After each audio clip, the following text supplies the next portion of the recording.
Só veio a público esclarecer o problema e a lesão porque todo mundo achou estranho. A história do joelho. Sem jogar desde abril. Já vinha jogando e o próprio Edu falou, olha, com o treinador que estava aqui, né, quando o Dorival está aqui, não jogou, porque tinha problema de pubis. Precisa entender qual é o tipo de lesão. É lombalgia mesmo? É algum outro tipo, é uma outra lesão? É algum problema nas costas mais sério que uma lombalgia? Precisa ser esclarecido antes. O Corinthians precisa esclarecer esse tipo de situação para entender qual é o atleta que vai contratar. Porque ele não pode contratar... A situação do Corinthians é assim, não tem dinheiro. Não tem dinheiro. Vai contratar um jogador para jogar um jogo e ficar 3 de fora? Ou você não sabe quando ele vai estar bem para jogar? Porque assim, se ele está um mês praticamente parado sem poder jogar... Não, vai ficar um mês. Então, não tem... Sabe, eu volto a falar, é o meu destaque, eu não contrataria. Não contrataria. Iria ver outros jogadores... tem jogador aí, sei lá, você vê ali, eu não sou empresário, não vou ficar falando aqui nome de jogador. Sim. Né? Assim, mas tem outros jogadores, o departamento de análise, Fabinho Soldado. Departamento de análise do Corinthians aí pode dar outros nomes aí para poder suprir a ausência e as dificuldades da equipe do Corinthians. Até porque é uma responsabilidade que quem está pedindo o jogador é o Dorival. Sim. Então vai ficar nas costas dele. Então ele... mas é o seguinte... E o Dorival, quem conhece o Dorival é amigo de nós todos aqui. O Dorival não é o tipo de treinador que vai trazer um cara machucado. Então, se ele está pedindo, eu não sei qual que é ele deve estar com uma confiança muito grande naquilo que ele está fazendo. Mas Dorival. Não, mas se for o caso, tem algum boi na linha aí. Por isso que eu estou falando, deve ter alguma coisa errada. Não é só a lombalgia, deve ter alguma outra coisa. Ele pode ter pedido um jogador para a lateral direita. E alguém apresentou o nome que fosse esse. Eu também, como Zé, eu não vou ficar aqui dando sugestão de nome, mas se você der uma passadinha, não precisa ir longe não, hein?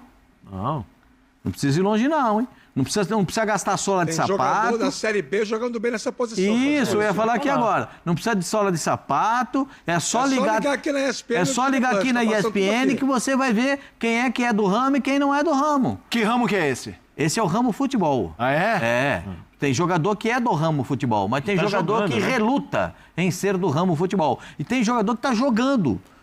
Eu não vou dar nome aqui porque não me cabe dar sugestão, mas eu vejo não só tem mais do que um para essa função, mas cabe a eles escolher aquele que seja o melhor. Eu, se fosse dirigente do Corinthians, não investiria dinheiro, porque é o seguinte, ele vem, não vai ter custo na vinda. Não tem custo como, meu senhor? Você sabe como é que funciona? Não sabe? Tem a parte do empresário, tem a luva, tem antecipação, entendeu?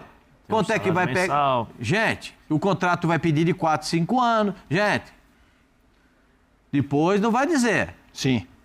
Depois não vai dizer. Eu quero ouvir o Rafa, mas antes vamos só colocar na tela uns números do Igor Vinícius. Óbvio que às vezes jogador de setor defensivo, uma das coisas que sempre tem é gols e obviamente não é a questão dele. O que dá pra ver é o volume de jogos, né? 48 em 2022, aí em 2024, em 23 o 23 está ali embaixo, ele só jogou 2 partidas, 24, 47, querido, pela questão das lesões, não estou aqui entrando no mérito, que poderia ser uma discussão, se é um bom jogador, se não é. A torcida de São Paulo teve altos e baixos em relação ao Igor Vinícius, mas estamos falando de um jogador que tem uma situação médica aí um pouco preocupante, desconhecida, pelo menos assim, publicamente. Quero te ouvir, Rafa. Essa contratação, se confirmada, ela vai ser ótima para o São Paulo. Vai livrar o São Paulo de um problema. O Igor Vinícius hoje não, já há algum tempo, por conta das lesões, da sua pouca produtividade quando joga, ele é um problema no time do São Paulo. Já teve uma renovação de contrato, o Edu Afonso já pontuou, jogador que está há muito tempo no elenco, então provavelmente o salário dele já é um pouco mais elevado. Ele sair do São Paulo vai ser bom para o São Paulo. Ele ir para o Corinthians, eu não tenho nenhum elemento que me traga confiança para dizer que será interessante para o time do Dorival Júnior. Hoje você tem uma questão do Corinthians muito séria, né? Porque em alguns jogos joga o Mateuzinho, em outros jogos joga o Félix Torres ali improvisado, tem até feito bons jogos, pelo menos a meu juízo, como lateral, curiosamente, mas assim, não é muito a dele, mas está quebrando um galho. O Corinthians precisa ter um lateral? Precisa.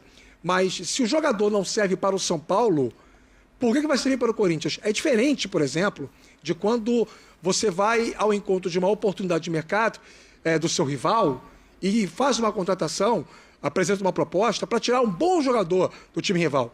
Vou lá e vou contratar o jogador tal. Por exemplo, fosse o Ferrarese hoje. Contratar o Ferrarese. Aí tá bom, pode ter um impacto. Até pro torcedor, a rivalidade, dar uma chacoalhada no mercado, você até entende. Agora, isso é uma coisa. Outra coisa é quando você vai no rival e contrata um jogador que não joga pelo rival. A possibilidade do Igor Vinícius chegar no Corinthians derrotado, inclusive do ponto de vista anímico, perante o torcedor, eu acho muito grande. Bom, eu quero te ouvir, Silas, num ponto de vista do São Paulino, que não é, assim, não morre de amores pelo Igor Vinícius, mas a gente viu quando foi o Caio Paulista, verdade em altíssima naquele ano de 2023 com o Dorival, quando ele vai para o Palmeiras foi uma situação ali pesada, torcida. Você acha que no caso do Igor Vinícius, o movimento dele para o Corinthians vai ser opa, tá machucado, segue a vida, bom pro clube e tudo mais? Ou não, vai ficar pro Corinthians não? Como é que você vê isso? Não, eu acho que, primeiro, eu concordo com o Rafa, com o Pascoal, que tem jogadores bons na Série B, que é só assistir aqui os nossos canais e vão ver, mas nem todo jogador bom consegue jogar no Corinthians, porque o Corinthians Isso também é verdade, Silas. É uma praça, não é fácil de jogar ali. Quem consegue jogar no Corinthians, joga em qualquer lugar do mundo, para mim. Quem consegue jogar no Corinthians e se dá bem no Corinthians, joga em qualquer lugar, porque ali a pressão é muito grande, ali é difícil de jogar. Agora, é um momento que no São Paulo, como eu falei, ele caiu para a quarta opção. É o Cedric primeiro, Ferrarese o segundo. O Ferreira, o menino Ferreira, é a terceira opção, porque ele joga com 3 zagueiros e bota o Ferreira ali para voltar, mas já está com 3 zagueiros. O lateral esquerdo vira o lateral aqui, então o Ferrarese vira lateral, mais os 2 zagueiros e o lateral esquerdo. E tem ainda vindo da base o Mike, que na Copa São Paulo foi muito Justamente. Bem. Então, eu acho que é uma transação de um clube gigante para outro clube gigante que o jogador tinha que estar numa condição diferente. O jogador tinha que estar voando para falar, não estou sem espaço aqui, ou não aceitaram a minha proposta, o que eu pedi, o que aconteceu com o Wellington, lateral, que queria muito, aí o São Paulo foi, cedeu o Wellington, liberou o Wellington estava campeão quando já estava avisado que ia sair. Então, assim, eu acho que é uma contratação de risco e concordo com o Rafa, eu acho que ele corre o risco de chegar lá rejeitado pelo torcedor. E ele vai ter que jogar sempre bem. Ele não pode jogar já mais por vir do São Paulo, né? Já vai ter que jogar sempre bem. Então Sabe o que me lembra? Diga. O São Paulo contratou um lateral recentemente, faz pouco tempo. Fez um contrato de 5 anos. Lembra dele? Orejuan. Putz. Vocês têm saudade dele lá? Orejuan. Pois é. Era de chorar. Eu tenho emprestado para tudo quanto foi canto, até alguém achar que não dava mais para jogar no São Paulo. Pascoal, eu tenho um amigo que tem um filho chamado João, que o João, quando o Orejuela batia lateral e acertava, ele gritava na sala. Tá valendo! Então, tem gente que... Bem lembrado, Pascoal. Orejuela.